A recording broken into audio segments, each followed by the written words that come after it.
باب عشرت النساء و مال کل واحد من الحقوق کا سبق نمبر 12 میں حضرت مصنف سے اب مزید مسائل کیا کر رہے واضح کر رہے آپ کے سامنے۔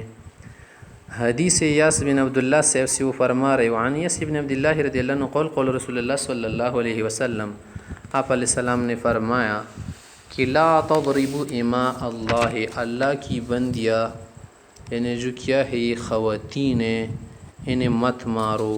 مارنے سے کیا مراد ہے؟ حد سے زیادہ مارنا اور کیا کرنا، انہیں زخمی وغیرہ کرنا۔ فجاء عمر رضی اللہ عنہ الى رسول اللہ صلی اللہ علیہ وسلم، جب لوگوں نے خواتین کا مارنا چھوڑ دی تو کچھ خواتین سر چڑھنے لگی، تو عمر سے بھی پیغمبر صلی اللہ علیہ وسلم کے پاس آئی، کہنے لگی فقل ذائرنا النساء ذائرت النساء یذائرن النساء علی ازواجہن، یا رسول اللہ یہ خواتین تو سر پہ چڑھنے لگی، یہ کیا ہو گئی؟ کچھ تیز ہو گئی کہ جب آپ نے روک دیا مارنے سے نا تو انہوں نے نشوز وغیرہ اختیار کیا۔ فرخص فی ضربہن، آپ علیہ السلام نے اعتدال کے ساتھ مارنے کا حکم فرمایا کہ میرا مقصد یہ نہیں تھا کہ تم بالکل ہی نہ مارو لیکن اعتدال میں رہتی ہوئی حد میں۔ فاطوافا، اس مارنے کی جب اجازت مل گئی، فاطوافا بآل رسول اللہ صلی اللہ علیہ وسلم نساء کثیر، پھر بہت ساری خواتین پیغمبر علیہ السلام کے گھر کے قریب آ گئی، شکایات کر رہی تھی، یشکون ازواجہن، خاوندوں کے متعلق کہہ رہی تھی کہ زیادہ مارنے لگ گئے ہیں۔ تو آپ علیہ الصلاۃ والسلام نے جیسے خواتین کو سمجھایا کہ تم بھی سیدھی رہو، خاوند کو بھی سمجھایا کہ دیکھے بہتر بننا ہے نا تو اہل والوں کے ساتھ بہتر بنو۔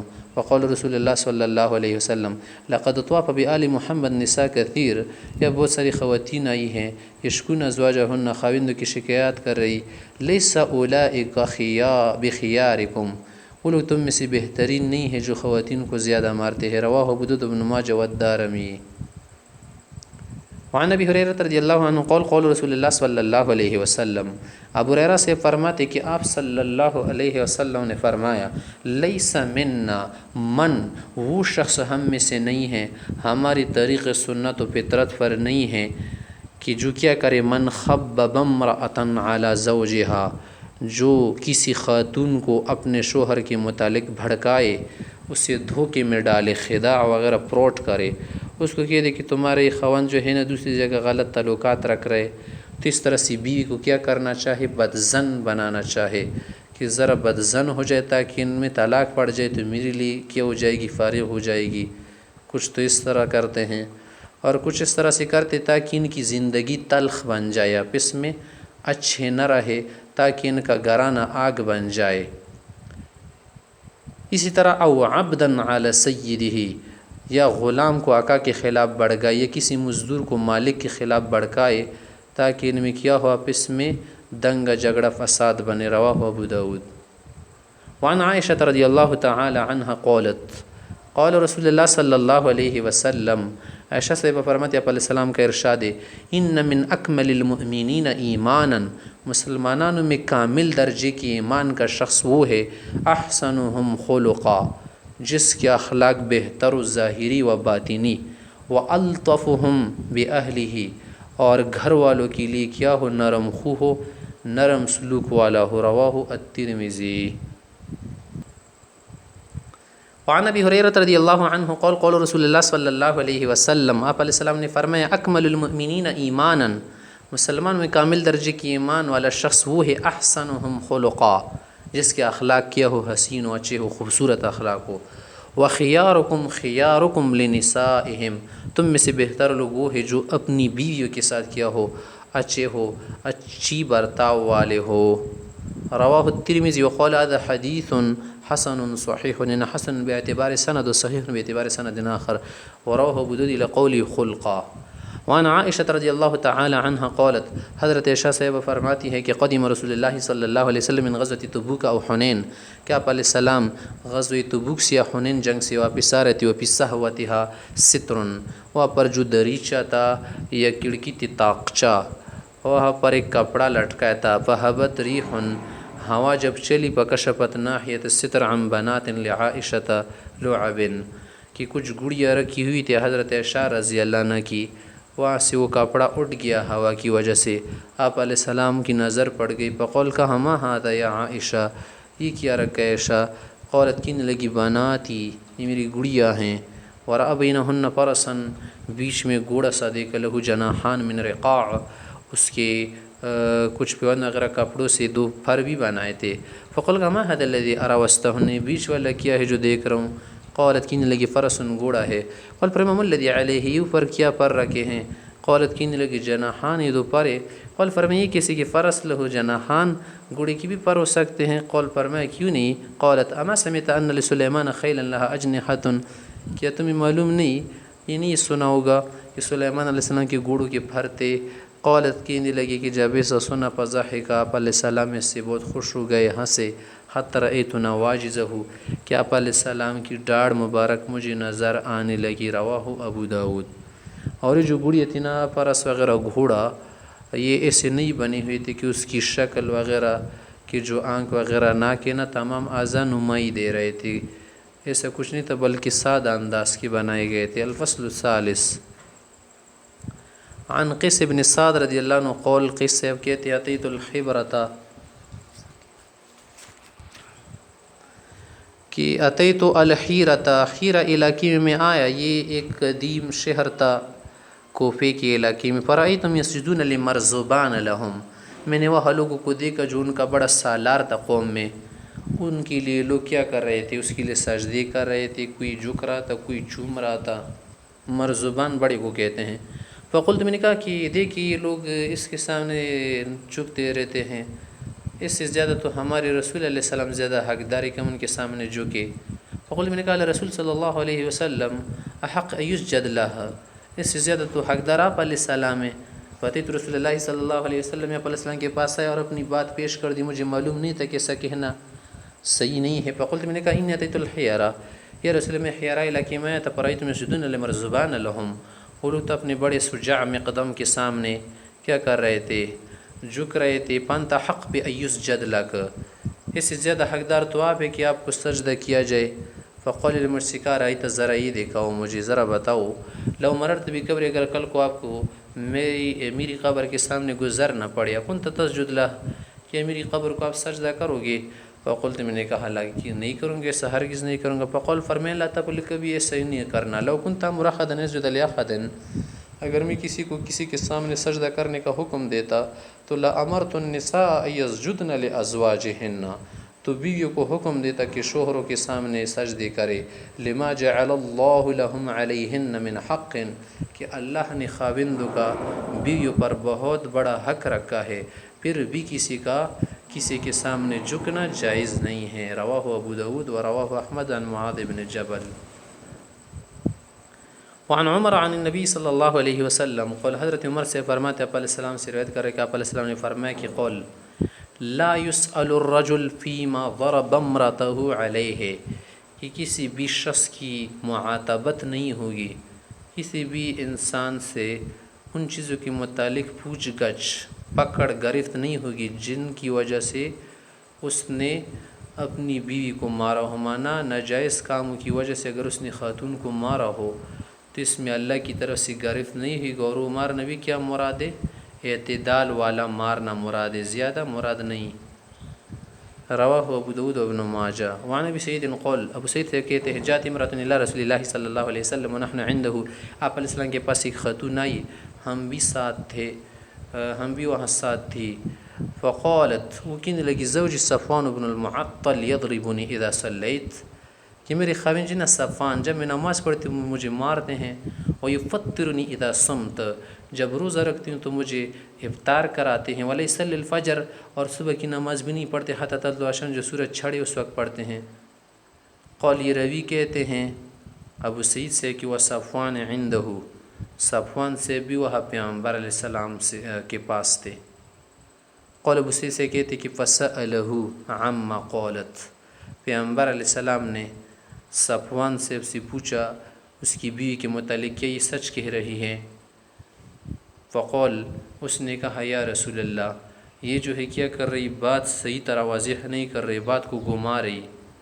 اصل میں بات یہ ہے نا کہ اما قول، یہ جو کہہ رہے کہ یضربنی اذا صلیت، کہ مجھے نماز پڑھتی ہوئی مارتی ہیں، تو یہ نماز جو ہے نا طویل طویل نمازیں پڑھتی ہیں۔ فَإِنَّهَا تَقْرَأُ بِسُورَتَيْنِ وَقَدْ نَهَيْتُهَا، میں نے اسے منع کیا ہے کہ کچھ مختصر صورتیں پڑھا کرو، یہ لگ کے دو صورتیں پڑھتی ہیں۔ قال آگے فرمائیں کہ فقال له رسول اللہ صلی اللہ علیہ وسلم، پیغمبر صلی اللہ علیہ وسلم نے اس سے فرمایا کہ لو کان سورۃ واحدۃ لکفت الناس، اگر ایک صورت کا پڑھنا ہوتا نا اگرچہ مختصر ہو تو یہ بھی تو لوگوں کے لیے کافی ہے۔ قال فرمایا کہ وما قولہ، میری خاتون کہی کہ نبی کا کہ یفترنی اذا صمت، جب میں روزہ رکھتے ہیں تو مجھ سے روزہ توڑواتے ہیں۔ اصل میں یہ ایسا کرتی رہتی ہیں کہ فإنها تنطلق تصوم، بس رکھتی ہیں روزے، بیچ میں افطار نہیں کرتی، نفلی روزوں کے لیے لگی رہتی ہیں، خاوند کا خیال نہیں رہتا اسے۔ وأنا رجل شاب، میں جوان آدمی ہوں، فلا اصبر، مجھے حاجت طبعیہ سے صبر نہیں ہوتا۔ فقال رسول اللہ صلی اللہ علیہ وسلم، اس کے بعد آپ علیہ السلام نے عام کلی حکم فرمایا کہ لا تصم امرأة الا بإذن زوجها، کہ جب گھر میں خاوند موجود و سفر پر نہ ہو تو کوئی خاتون، کوئی بھی بیوی جو ہے اپنے شوہر کے امر کے روزہ نہ رکھے بلکہ اس سے اجازت لے کر روزہ رکھے۔ وہاں قول، پھر اس کا یہ کہنا کہ لو صلی حتی تطلع الشمس، سورج چڑھے تب میں نماز پڑھتا ہوں۔ تو اصل میں بات یہ فإن أهل البیت، ہمیں سے گھر والے لوگ یہ نا کہ قد عرف لنا ذاک، کہ ہمارا یہ دستور رہا ہے، ہماری عادت رہی ہے نا، اور ہم راتوں کو کیا کرتے، پانی وغیرہ دیتے ہیں، پانی وغیرہ نکالتے ہیں، لاتے رہتے ہیں۔ لا نکاد نستيقظ حتى تطلع الشمس، سورج طلوع ہونے سے پہلے کو ہم کیا ہوتے ہیں، بیدار ہوتے ہیں، جاگتے ہیں۔ قال فرمایا فإذا استيقظت يا صفوان، یہ صفوان جب آپ بیدار ہو جائے نا، جاگ جائے تو فصلی، اس وقت آپ نماز پڑھے، مانا طلوع الشمس سے ذرا پہلے۔ رواہ ابو داؤد ابن ماجہ۔ تو دیکھیے آپ علیہ الصلوۃ والسلام نے فوراً فیصلہ نہیں فرمایا بلکہ دونوں طرف کی صفائی کر کے فیصلہ فرمایا، کیونکہ اگر ایک جانب کی بات سنی جائے دوسری جانب کو چھوڑ دے، اس طرح سے بہت ساری جھوٹ جو ہے نا، اور کچھ بات میں لوگ کیا کرتے ہیں، ہیرا پھیری کرتے ہیں، تو اس سے صحیح معاملات نہیں تھے پاتے۔ وعن عائشہ رضی اللہ تعالیٰ عنہ ان رسول اللہ صلی اللہ علیہ وسلم کان فی نفر من المہاجرین والانصار، کہ ایک مرتبہ علیہ الصلوۃ والسلام مہاجر و انصار حضرات کی ایک جماعت کے ساتھ تھے، لوگوں کے ساتھ تھے۔ فجاء بعیر، ایک اونٹ آیا، فسجد له، آپ کے سامنے وہ سجدہ ریز ہوا۔ فقال اصحابہ یا رسول اللہ، صحابہ نے کہا، ساتھیوں نے کہا کہ ہمارے پیارے پیغمبر، تسجد لک البہائم والشجر، کی اونٹ، جانور، درندے اور درخت وغیرہ کے سامنے سجدے کرتے ہیں۔ فنحن حق ان نسجد لک، ہمیں تو زیادہ حق بنتا ہے کہ آپ کے سامنے سجدے کرے۔ فقال علیہ السلام نے فرمایا کہ جو سجدہ کر رہے اونٹنا، یہ مجبور ہو کر رہے، جبری ہے، اس کو کہتے جبری اطاعت، کہ تم لوگ ایسا نہیں کرنا، اعبدوا ربکم، تم خالص پروردگار کی عبادت کرو، وَأَكْرِمُوا أَخَاكُمْ، اور میرا کیا کرو، اکرام، عزت، توقیر کرو۔ وَلَكُنْتُ أَمُرُ أَحَدًا أَنْ يَسْجُدَ لِأَحَدٍ، اگر کسی کو میں سجدے کا حکم دیتا نا تو لَأَمَرْتُ الْمَرْأَةَ أَنْ تَسْجُدَ لِزَوْجِهَا، تو بالفرض و تقدیر کی بات ہو کہ میں خواتین کو حکم دیتا کہ وہ شوہروں کو سجدہ کرے۔ وَلَوْ أَمَرَهَا أَنْ تَنْقُلْ مِنْ جَبَلْ أَصْفَرْ إِلَى جَبَلْ أَسْوَدْ، اگرچہ اسے یہ حکم دینا کہ کالے پہاڑ سے یا زرد پہاڑ سے کالے پہاڑ تک پتھر منتقل کرے، ومن جبل اسود الی جبل ابیض، یا کالے پہاڑ سے سفید پہاڑ تک تمام پتھر نقل کرے، شفٹ کرے، کان ینبغی لہ ان تفعلہ، پھر بھی اسے یہ لازم بنتا کہ یہ کام بھی کر لے اگر شوہر اتنا مشکل کا کام اس پر ڈالے۔ رواہ احمد۔ مطلب یہ نہیں کہ اس طرح کا عبث کام کرے کہ ایک جگہ سے پتھر کیا کر کے منتقل کر کے دوسری جگہ ڈال دے۔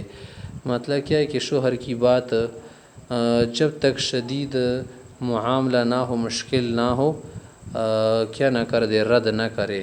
عن جابر رضی اللہ عنہ قال قال رسول اللہ صلی اللہ علیہ وسلم ثلاثة لا تقبل لهم صلاة ولا تصعد ولا تصعد لهم حسنہ، تین قسم کے لوگوں کی نماز بھی قبول نہیں ہوتی اور ان کی نیکی اوپر کو نہیں چڑھتی۔ نمبر 1 العبد العابق حتى يرجع الى موالیہ، ایک وہ بگوڑا غلام جو کیا کر کے بھاگ جائے، کبیرہ گناہ کر کے موالی کو چھوڑ دے، آقا کو، فیضع یدہ فی ایدیہم، جب تک واپس آ کے ان کی اطاعت اختیار نہ کرے۔ نمبر 2، والمرأة الساخط علیہا زوجہا، وہ خاتون جس سے بلا وجہ کیا ہو ایک شوہر ناراض ہو، یعنی خاتون پر شوہر ناراض، اس کی نماز بھی نہیں ہوتی ہے۔ کس صورت میں؟ جب جائز پر ناراض ہو، اگر ناجائز کی وجہ سے ناراض ہو، اس میں تو بیوی کو اطاعت کرنا لازم نہیں۔ نمبر 3، والسکران و مست نشاور شخص، جس کو نشہ جائے، نشے میں مست، حتی یصحو، جب تک اس کی عقل کام شروع نہ کرے۔ رواه البیہقی فی شعب الایمان۔ وعن ابی ہریرہ رضی اللہ عنہ قال قیل لرسول اللہ صلی اللہ علیہ وسلم، آپ علیہ السلام سے پوچھا گیا کہ ای النساء خیر، خواتین میں کون سی خاتون جو ہے اچھی ہوتی ہے، بہتر ہوتی ہے؟ قال فرمایا التی تسرہ اذا نظر، وہ خاتون جب اس کو شوہر دیکھے تو زیب و زینت کی وجہ سے یا اخلاق حسنہ کی وجہ سے اس کا شوہر خوش ہو جائے۔ وتطیعہ اذا امر، جب اس کو حکم دے تو اس کی اطاعت کرے۔ ولا تخالفہ فی نفسها ولا مالها بما یکرہ، اور اپنی جان کے متعلق اور شوہر کے مال کے متعلق شوہر کی مخالفت نہ کرے، وہ مخالفت جس سے خاوند کو دکھ پہنچے۔ رواہ النسائی والبیہقی فی شعب الایمان۔ وعن ابن عباس رضی اللہ عنہ ان رسول اللہ صلی اللہ علیہ وسلم قال، ابن عباس سے فرماتے ہیں آپ علیہ السلام کے ارشاد کہ اربع من اعطیہن فقد اعطی خیر الدنیا والآخرہ، کہ اگر کسی شخص کو یہ 4 چیزیں عطا کی گئی، سمجھ لو کہ پوری دنیا اس کو مل گئی، دنیا و آخرت دونوں کی بھلائی اس کے لیے مل گئی، اس کو دی گئی۔ نمبر 1، قلب شاکر، ہمیشہ کے لیے ایسا دل جو کیا ہو شکر گزار دل ہو، کبھی بھی اپنے اندر شکایات نہ رکھے۔ نمبر 2، ولسان ذاکر، اللہ کو یاد رکھنے والی زبان، اللہ کے نام پہ چلنے والی زبان، ہمیشہ ذکر کرنے والی۔ نمبر 3، وبدن علی البلاء صابر، ایسا بدن جسم جو بلا و مصیبت پر صبر کرنے والا ہو۔ نمبر 4، وزوجۃ لا تبغیہ خونا فی نفسها ولا مالہ، وہ خاتون یعنی بیوی جو شوہر کے ساتھ اپنی ذات میں خیانت نہ کرے اور مال میں کیا نہ کرے، فساد نہ کرے۔ رواہ البیہقی فی شعب الایمان۔